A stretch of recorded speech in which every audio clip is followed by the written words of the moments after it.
Hey guys, LevelCap here. Today is Monday, which means it's time for an episode of Loadout, the series where you guys, the viewers, get to pick a gun and customization for me to use. The way you do this is you leave a comment down below in the comments section letting me know what kind of weapon and accessories you'd like me to run with, and I will pick one of the top rated comments for the next episode. Today's top comment comes from Nikolai Belinsky. He says, in honor of Star Wars Battlefront 3 and Star Wars Episode 7, The Force Awakens, the Han Solo Loadout.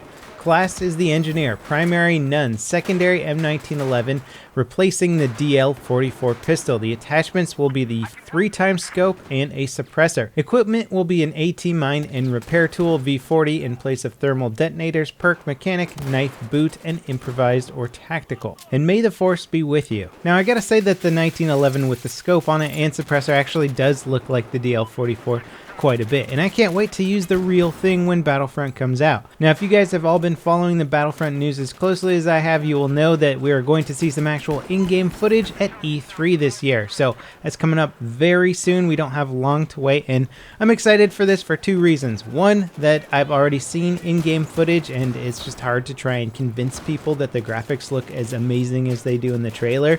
You think you're just bullshitting them. So basically this will just be a great way that everybody can be on the same page and we can know just how gorgeous this game is going to look. And also it's the chance to see some new environments potentially. We might see the same Endor in-game footage, but maybe we'll see some stuff on Hoth or Tatooine or whatever. I'm just excited to see anything new for Battlefront. And although there hasn't been too many major news releases, there have been a few little tidbits that have gotten me excited. One of them is that you can actually customize your character in Star Wars Battlefront by swapping out the heads. So this makes a lot of sense. You might have noticed in the Endor trailer that there was also an alien rebel that was dressed up just like everybody else, but he had an alien head.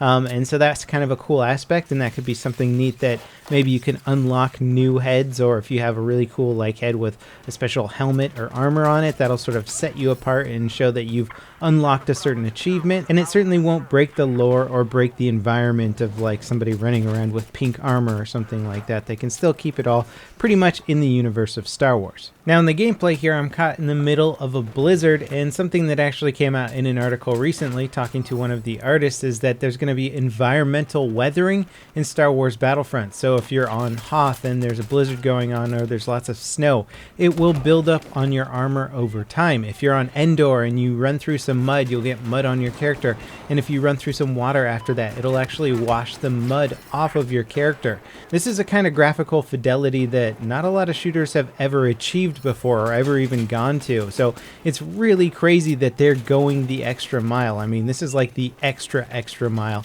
in terms of just how much detail is going to be involved with this shooter. Anyway, there isn't too much else to say about it other than the hype is real. I'm probably as hyped for this game as I was for Battlefield 3 when that was first announced and we just saw the massive graphical leap with that engine. Now how about this Han Solo Loadout, a suppressed 1911 with 3x scope. Alright, it's kind of got some things working for and against it. Suppressor obviously doesn't make a lot of sense on a scoped weapon, but surprisingly it doesn't work too horribly in this game. You can still hip fire it alright, and because the scope is only a 3x scope, you can still use it in close to medium range engagements and get some nice accurate headshots. The 1911 hits hard, but only in close quarters. It does 36.6 damage maximum, so that's a 3-shot kill or a 2-shot if you can make one of those shots a headshot.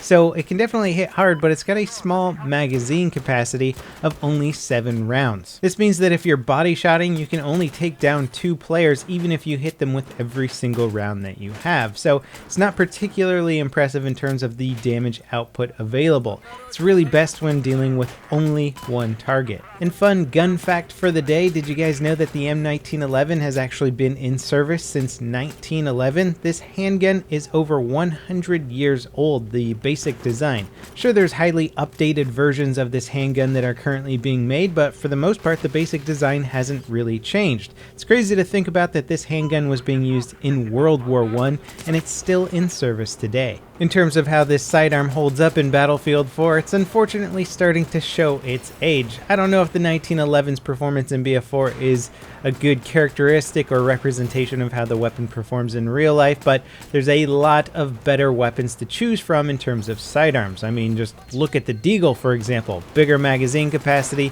higher rate of fire, more damage per shot. It does 56 per shot from the Deagle.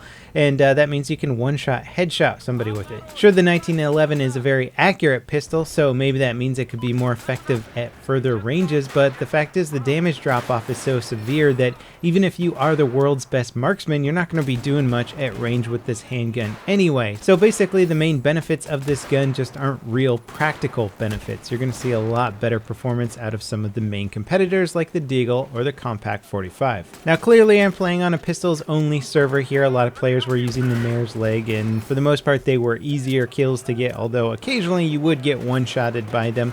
But since this loadout's a bit of a goofy loadout, it didn't make a lot of sense to try and take this into a big game of Conquest Large and just get my ass handed to me by everybody running assault rifles and carbines. Now, I was certainly able to make the 1911 work on this server. I was doing pretty well with it overall, but had I had a better gun or a handgun of my choice, I'm sure I could have improved that performance quite significantly. I mean, comparing this gun to the basic damage output of something like an M9, the M9 can actually kill 4 different people with one single magazine before you need to reload, whereas this can only kill 2 people. So even your standard 9mm handgun is going to outperform this weapon in terms of its like multi-kill ability. Now, if I wasn't playing on a pistols only server, then I would say pretty much just pick whatever sidearm you prefer aesthetically speaking. For the most part, it doesn't make a huge difference unless you're trying to do some sort of specific loadout, or you have a bolt action sniper rifle and you really need something powerful for close range engagements, then you got like your G18 or your 93R. But if you're running like an assault rifle and you just need a handgun that's going to finish up a kill for you or help you get one extra kill in CQB if you need to switch to your sidearm, then the 1911 is fine for that, but it's not going to blow anybody's minds. I do think it would be really cool though if the 1911 got some custom camos for it, like gold camos or inlays or something like that, because this gun is something that's become somewhat of a collectible and a lot of people have had very cool looking custom 1911s made. Anyway, that pretty much wraps it up for this episode of Loadout. Don't forget to leave your comments down below. Remember, I have a higher chance of picking something that has more tactical applications than goofy or trolling applications. As always guys, thanks for watching and I'll see you next time. This is LevelCap signing off.